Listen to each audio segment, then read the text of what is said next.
Imperial Crusades.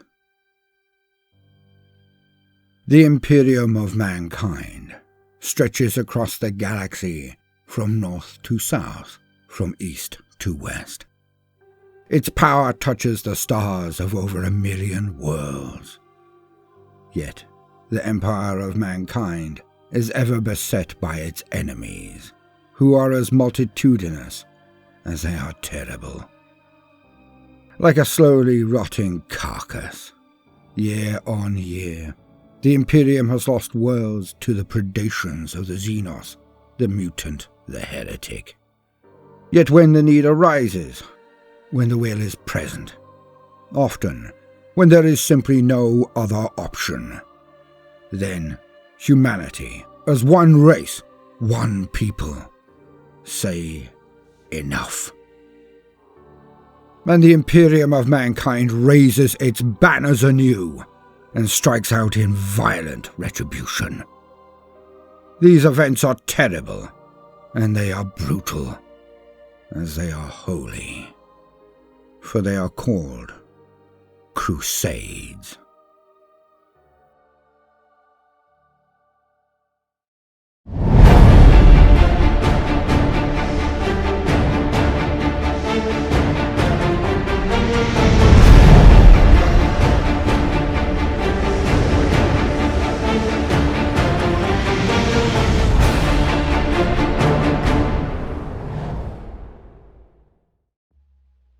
A day in the future.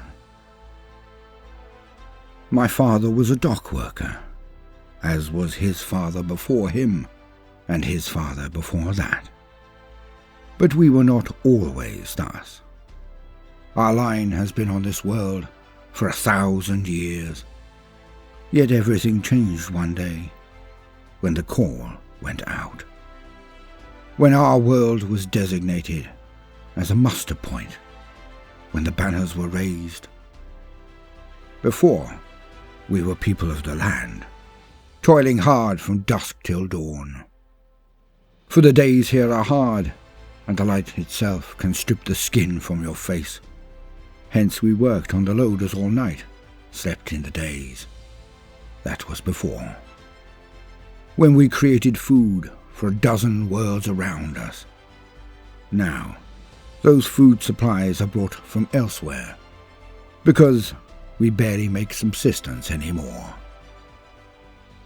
But ours is a much more glorious endeavour, a better task than ever before. For it has indeed been many generations in the making, entire lives started and then ended in its creation.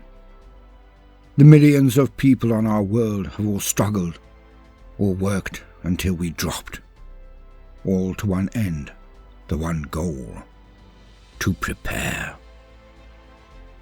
Our seas have lost their blue sheen, their purity. Our air is now smogged and clogged, requiring rebreathers for any venture outside. Our mountains have been flattened and the wealth below them tapped, dug out in their hundreds of thousands of tons. The blasting filled our air, required the rebreathers. But still, we faced all of this hardship, all of this toil, with a song on our lips. The priesthood walked the lines, extolling our virtues. They tell us how we perform the will of the God Emperor every day. They tell us he is awaiting us after our inevitable deaths. They tell us that we are chosen, that none others are as blessed as we, they say. For even his armies are not as worthy as this endeavour we now execute. And we can all feel it, in our core, in our tired sinews, in our hearts and souls. We have smiles on our faces, no matter the number of us that fall to peril, are crushed by loose equipment, taken by tiredness. Those who fall are respected, lauded, remembered. But we do not stop. We never stop, unless it is to give thanks merely to be a part of this. For in all of the Imperium, it is our world that was chosen, and some small few around us. For we are the home of the next crusade. We are its architects, and we are nearing being ready. For it has been so long that many forget what their line did before. Not me. I hold the history of our line to my chest, secrete it in my mind, hold it tight, so I can tell my sons and daughters, so I can guide them when it happens. For it is soon. Some here now believe that we have always done this. Their memories are short.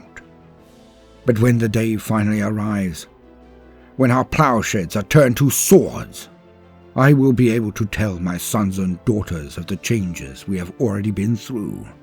I will be able to tell those who go forth what we have endured to make it possible. And if my line is chosen to go back to the old ways of tilling and tending, I will be able to tell them that we are a people of the land, that this is no insult, no demotion, that we merely return to that which we have always done before.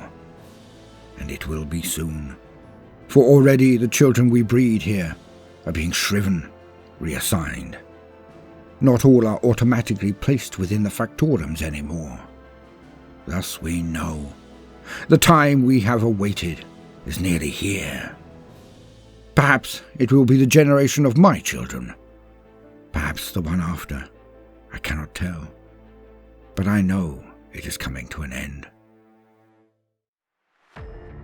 For the armadas above us we see in the night skies. The supply ships going up and down are reducing. The efforts now are coming to an end. And then it will begin. 4 generations of my people, my family, have worked towards this. We are preparing for the most glorious event known to mankind. We are preparing the resources, weapons, assets of war. For above us is coalescing a thing that has not happened in an age. A crusade. A holy war against the heathens who refute the power and purity of the Emperor. A holy war that will see humanity bring fire and wrath to our enemies. And we shall prove them all wrong. In the Emperor's name, we shall set the very stars alight. We will tear down the false images, burn out the witches, destroy the Xenos scum from the least to the last. And we, here on this world, we will be the cause of all this splendor, all of this glory. We will go down in history as a birthplace of all of that good. All of that revenge. And our world will be on the lips of all who sail in or fight for this holy crusade.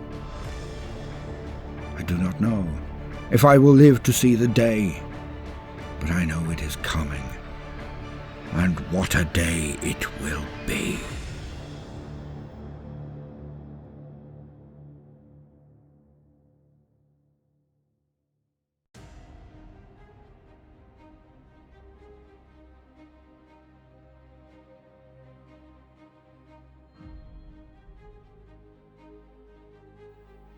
Welcome, gentle listener, I am Voldemort, your faithful servant, and I wish to introduce you to the factions, faces, and forces of the Warhammer 40k setting, the grim darkness of the far future, where there is no time for peace.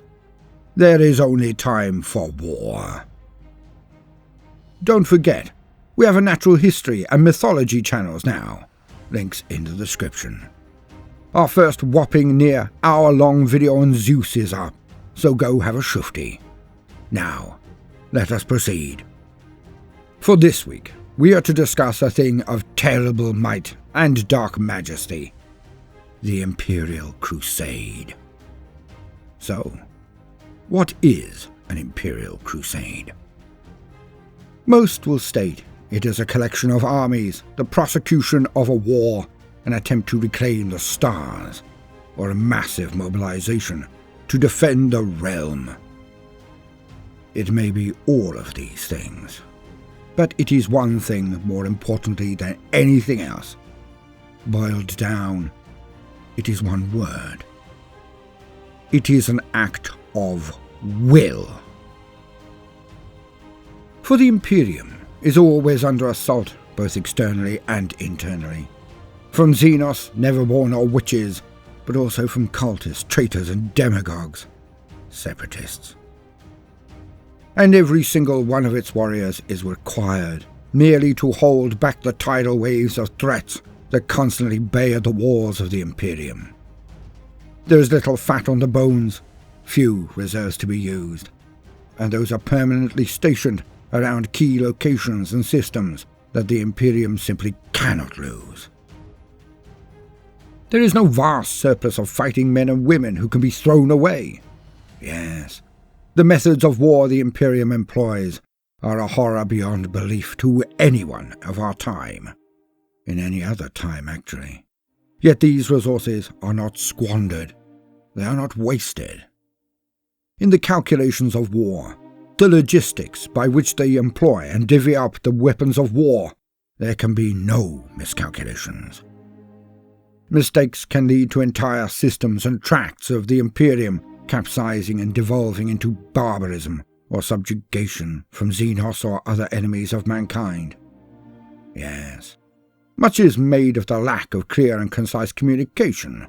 The remissive requesting aid can languish in the systems of the administratum for centuries, or be lost entirely, either by the astropathic communications being blocked, lost, or misinterpreted, or that the bureaucratic engine simply does not move fast enough, as there are so many levels for it to traverse before it is witnessed by someone who can, and will, do something about it. Of course, all of this is true. For the grim darkness of the far future is a horror in nearly all ways, and the lack of importance in the individual or even the entire planet's population is as nothing to the Imperium. And yet, even in this mammoth administration, there are some messages that are prioritized, some places that are simply too important to lose. For the outlying worlds are indeed practically ignored. They can be invaded and cleaned of humans in mere weeks, and that the Imperium will not even notice until they have not paid their tithes, and this can be centuries in the coming. Yet these are the outlying worlds. Those of little consequence to the whole. Other worlds are not the same. Forge worlds, war worlds, fortress worlds, even agrarian worlds. And the speed of movement is also based on the competence of the individuals and leadership in any particular region. So the aforementioned inertia is not always the rule. It is likely, but it is not all pervasive. Sometimes the Imperium can move swiftly, staggeringly so when pushed. But let us never forget that this is a realm that encompasses more than 1 million worlds. Some say many more than that. And the space over which it is dispersed is indeed almost incomprehensible to most of us. Even I struggle with it at points. But I do not mind big numbers, I never have. Sidebar. I often hear self-proclaimed logistics experts pooh-pooh the scale of the armies of the Imperium. How many would be deployed in any one time? And to them I say this. The words of Sun Tzu. The movement of the many is the same as that of the few. It is simply a matter of organization. Also, there was a time that the Roman Empire and all of its people, from highest to lowest, believed that no army of barbarians, no matter the size, could defeat 4 legions on the open field of combat. They soon discovered that this was wrong. The German tribes taught them that, and so they simply increased the number of legions. Hence, when someone says, "Don't be silly, the armies cannot be that large," I retort, "Don't be blinkered. Of course they will be that large. They are not fighting over scraps of land even hundreds of miles wide. They are fighting to capture entire planets and star systems. you will not try to capture a country with 10 men, no matter how well trained. So the normal conventional numbers for warfare on our planetary scale are infinitesimally small compared to that required to wage the kind of wars the Imperium is forced to fight, because they most often have no choice. For when an empire permits contraction of its sphere, it is the footstep of doom. A cycle that will never end until said empire is simply swept away. And lastly, that this is an escapist sci-fi setting. It is not meant to ever be realistic. It is all an excuse to justify the confrontation of our wee models, week in and out. It's called suspension of disbelief. If you cannot suspend it, you cannot enjoy this world, this setting, this grim and terrible dark satire. So cool your jets, younglings, and just go with the flow. Sidebar over. Hence it is that the Imperium is already working at a breakneck pace, every second of every minute of every hour of every day. It is not sitting contentedly, sipping Amasec and hoping for the best. Now many will scratch their heads and say, but there are 1,000 chapters of Astartes, Space Marines, and trillions of men and women under arms in the Astra Militarum, the Imperial Guard. Yet every last one of them is needed where they are. For each chapter of Marines generally has a zone of control that they are meant to defend. They cannot simply up sticks and go on crusade, or they will have nothing to return to. Because if they were not needed in that region, they would have been redeployed centuries ago. Would have put in long complaints to the High Lords, screaming of their inaction. For a Marine is one thing, a warrior, and a warrior should never sit for too long, especially when they are needed so badly on battlefields across the galaxy. In most cases, the instant they are ready, often before, as we have heard previously on my videos, they are shipped out to the ever-burning fires of war. The Night Houses, Mechanica Scutari Clades, and Titan Legions are not languishing and gaining dust. The Sisters of Battle are not kneeling at the foot of icons, whimpering for the chance to prove their devotion in the wrath of combat. No. The moments of peace and tranquility are rare. Perhaps only ever happening between drills, whilst on board transports, taking them to one battle or on to the next. How many times do I say this? In the grim darkness of the far future, there is no time for peace. There is only time for war. Thus it is that there are no disposable reserves across the entire Imperium. For the human race knows that to drain its resources of manpower is to curtail its growth. Despite how many state that entire hives of frog march onto transports and given weapons, the Administratum knows full well that the populations must be kept high, must be permitted to breed the warriors of the future. Hence do they tithe eye-watering numbers from their vassal worlds. But the competent officials do not ask so much as they threaten the base breeding stock of the human race. For they know in this war, in this horrible conflict of attrition, the womb itself is a weapon as powerful as any lance cannon, more important than any naval flotilla. For it is through human bodies and rage that the Imperium exists, and that alone. The will of humanity to continue, to fight every day in every way, merely to exist. So when the next official from a besieged region, or the highest command staff of the Adepta, have the temerity to even contemplate requesting a crusade, it is one of the most important matters to be discussed by that august body, the High Lords of Terror. And it is the least likely to be approved, the least likely to gain support. For the initiation of a crusade is a thing rarer than one might think. Yes, on a local level, many initiatives and invasions can be performed. War is constant. But this is not a crusade. These are akin to localized engagements and operations that are barely even noticed by their neighboring regions, unless those monsters attacked are forced into their sector instead. But a crusade? No. That is a rarity beyond compare. For it requires worlds teetering on the brink of exhaustion to be requested to give even more. It is to stretch the military formations of the Imperium beyond breaking point.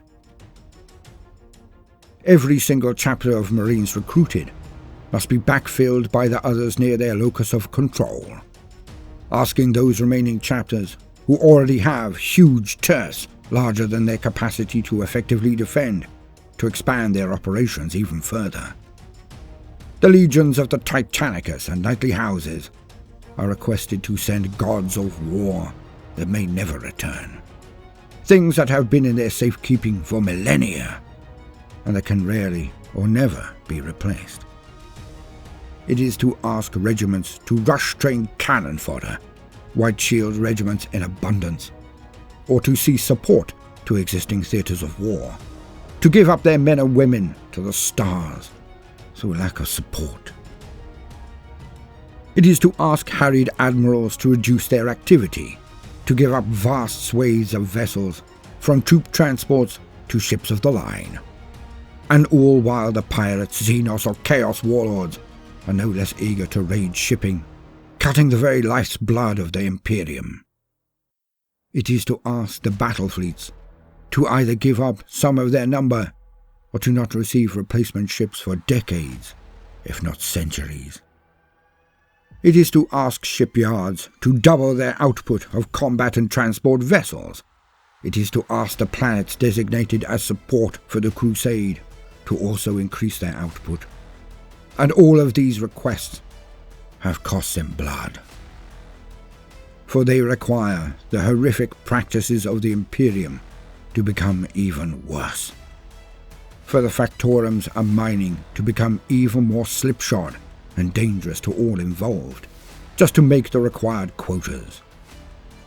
It is to ask the Adepta Sororitas, the Sisters of Battle, to reduce their protection of shrined worlds, to leave them open to the predations of Darklings, who know that the wars of fleets and formations are not more important than the war they wage for the belief, the very soul, of the entire human race, in their eyes at least. And this will all go on for not weeks, not months, or even years. The preparation of large-scale crusade, a proper one, can take a century or more. Thus these sacrifices do have an end, but multiple generations of humans on participating worlds can live and die under the yoke of even worse hardships, just to prepare the resources required for a crusade. And all of these things are no small matter. No small matter at all. Thus did I say, the initiation of a crusade is a rare and terrible thing, and only the High Lords can authorize one, and even then, for what I can fathom, only by a unanimous vote. And unanimity in that highest body of the Imperium is near impossible to garner. For there are so many schemes within schemes, plots, that the courts of Holy Terror are as Machiavellian and complex as any Game of Thrones, but pushed up from 10 to 100. For the High Lords are practical deities in their own minds. They have the command of quadrillions of people under their control, their entire race. And their rivalries can doom worlds, as much as any individual foolhardy enough to be in the close orbit of one of those Tsars of the Empire. They rarely see eye to eye on anything, take great comfort in the chagrin of their peers. So a call for a crusade need not only be absolutely necessary, and demonstrably so, it must also be brought by the right person, at the right time, with the right deals and concessions in place, before it has even a hope of starting. And even then, the way it is requested could raise the hackles of any of the egotists who sit on that committee. If even one sees that they will lose even a fraction of their authority by acquiescing to the request by another, it may be kicked into the long grass for a second and third sitting, meaning it could take decades for it to be considered again at all. So much is at stake, so many moving parts are required for a crusade, that it is indeed a miracle when one occurs. A miracle. But when they start, ye gods on high, it is a thing of wonder and terror. For millions of men and women are under arms, tens of thousands of ships sent in the one direction with the one goal: the utter destruction of everything that stands in their way. The most notable crusades you will hear of are the Great Crusade, the Macarian Crusade, the Eternal Crusade, and the Indomitus Crusade. Of course, there are many, many more, both large and small, but these are the most important for you to have at least a passing knowledge of. The Great Crusade I have covered quite extensively in prior entries, so I shall leave some links in the description to follow, but let us just have a brief look at it. But we will not get bogged down with this one. In its distilled form, the Great Crusade. The Great Crusade was started by the Emperor of Mankind from Holy Terror. He led his 20 legions of post-human enhanced Astartes, his space marines, and millions of ships and human troops out into the galaxy. The fleets numbered in the thousands, and they washed across the galaxy, wiping out hundreds of cultures, thousands of races, all to claim the stars for humanity. Originally led by the Emperor of Mankind himself, the expeditionary fleets eventually found all of his 20 lost sons, the Primarchs, and they led their legions to cull nearly every other species from the galaxy. Nearly. The crusade ended at the declaration of the War Master on Istvan, when Horus began his heresy.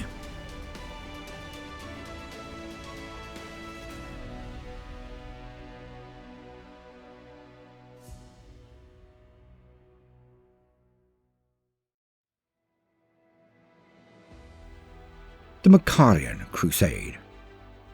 It is a sad affair that I hope to go into more in depth soon, but its quintessence is as follows. At the end of the Age of Apostasy, the Imperium finally reformed, and a new relative order was forged after centuries of disturbances and civil war. A man arose, one who would be not one in a million, but one in 100 generations, Lord Solar Macarius. A human, but with the skill of an Alexander the Great. He led a brief crusade across the Segmentum Pacificus. In the first year alone, he took 100 worlds back into the fold of the Imperium.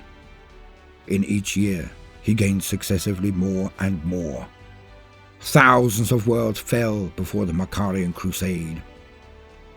So successful was he and it, that they reached the dark regions at the very edges of the light of the Astronomicon, the edges of the galaxy, and approached stars that had never known the Imperium at all. Scouting fleets did not return. The Halo Zone before them, his generals and line troops were exhausted and terrified to go beyond the protection of the Emperor.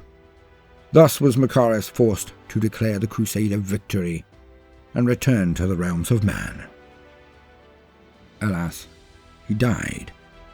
Some say of a broken heart at the lack of fighting spirit of his men.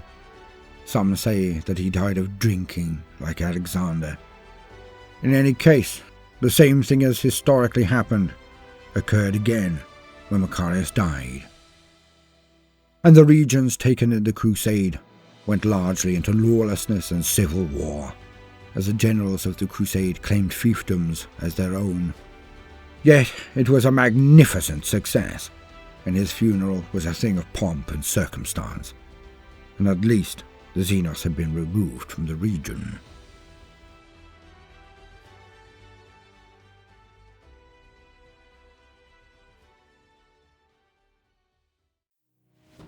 The Eternal Crusade.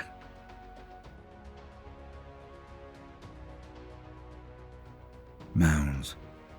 That's what they called them. I suppose they were. All I saw when I looked at them was yesterday. The red mist that day. The red morning light of this world. It mingled with the ground mist. They came. They expected the battered walls of the abbey to be theirs, its few survivors wounded and easy prey. Instead, they met us, one full squad of us. We agreed that firing would give out our location and numbers, so we stood, blades in hand. Only when they finally hove into view did we see their numbers. No fear. No fear. We raised our chain blades high and revved them as we broke into our charge, silently. And we cut into them as the sun rose. Cultists. Heads, limbs, feet, hands, faces, all torn apart by our chainswords. We hit them so hard. We bowled over the first three ranks, trod them underfoot. By blade, boot, and gauntlet, we filled the air with such gouts of blood that the mist continued. They broke in mere minutes, but they ran into a barrage from our whirlwinds. We did not want them to escape, you see. They had to fight us, and they died. All of them. Brother Cassai requires to replace his chainsword. Brother Vespin, Emperor praise his name, fell to a warp witch. Brother Thatch lost a finger to a never-born possessed. We took the hand, of course, best to be sure. But the rest of us survived intact. But thousands of them lie dead, their tribe destroyed, utterly. We can move on now. When we have taken what we require, we can return to the stars and to the Eternal Crusade. The Eternal Crusade of the Black Templars. The Black Templars are scattered across the stars. They break up their number into large or small and temporary crusades. None but Helbrecht, the High Marshal, know how many crusades there are, let alone how many marines and other assets are in each of said crusades. The Codex Astartes means less than nothing to the Black Templars when it comes to strictures on numbers or equipment, or even combat doctrine. Other areas may be heeded, but the Black Templars are no chapter in numbers.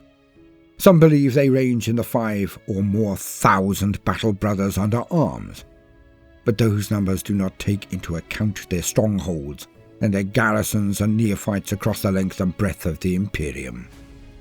Their numbers could be vast. And each crusade is like a spoke on the same wheel, the mill that ruthlessly grinds down the enemies of the Imperium. They are all one. They are the Eternal Crusade. Like a hurricane, it tears through the galaxy. It is brutal, it is effective, but it is also rapacious. Worlds saved oft have entire hives cleared of people to thresh as aspirants, or as replacements for lost support personnel or guard groups. Resources are harvested to sustain the Crusades. But they are not akin to the Tyranids, for the worlds they save number in the hundreds, if simply by dint of smashing threats before they tear through sectors. The Eternal Crusade has never stopped, not since the days of the Scouring, not since the first founding when it was declared, not for 10 or more 1,000 years since. It is the oldest crusade in human history. It is eternal, the successor to the Great Crusade. And, to the best of my knowledge, even Reboot Gilliman has made no move to stop or even curtail it. The exact opposite, if memory serves. For they did indeed receive Primaris Marines, even if some crusades rejected them. But speaking of the Avenging Sun, The Indomitus Crusade. The era Indomitus. Reboot Guilliman, the avenging son, Primarch of the Ultramarines, woke. His wounds near healed, his life sustained by the power of an Eldar Ivrain and the Archmagos of the Adeptus Mechanicus, Belisarius Call. He then led the forces he could gather and headed towards Terra on his first crusade. When he finally got there, he consulted with the Emperor of Mankind. None knew exactly what was said, but he came out of this with the drive to create the Indomitus Crusade. With a massive force of the new Primaris Marines, all the force of the Adeptus Custodes and Sisters of Silence, the Emperor's Talons, and of course, his mighty Ultramarines and millions of brave Astra Militarum. Guilliman was ever not just a genius at administration and logistics, but also in combined arms warfare, like all of his Primarch brothers. Yet Reboot excelled even amongst his godlike brothers in this regard, and when he was able, he read the full rosters, specifications, technology, numbers, and doctrines of every force in the Imperium as they stood in the modern era, and he forged them into the most deadly force the Imperium had seen since the Great Crusade. Some say that Reboot did this out of egotism, attempting to enshrine himself in a position almost as high as the God Emperor's, to attempt to supplant his achievements. Yet others believe the Emperor himself had put all of this in motion, and he was the puppet master pulling Guilliman's strings. Yet none on Terra who had the information, the dire knowledge of the state of the Imperium, could refute it was necessary. Some High Lords tried, selfishly, to hold all power in the holy area of Terra itself, to bunker down and protect their sorry hides alone. But Guilliman soon put paid to that. And Reboot Guilliman took the hundreds of thousands of Primaris Marines and all of the forces collected and pushed out on the Indomitus Crusade. Lore has now changed, so that this crusade is still in full swing. Yet, it would have been impossible without him.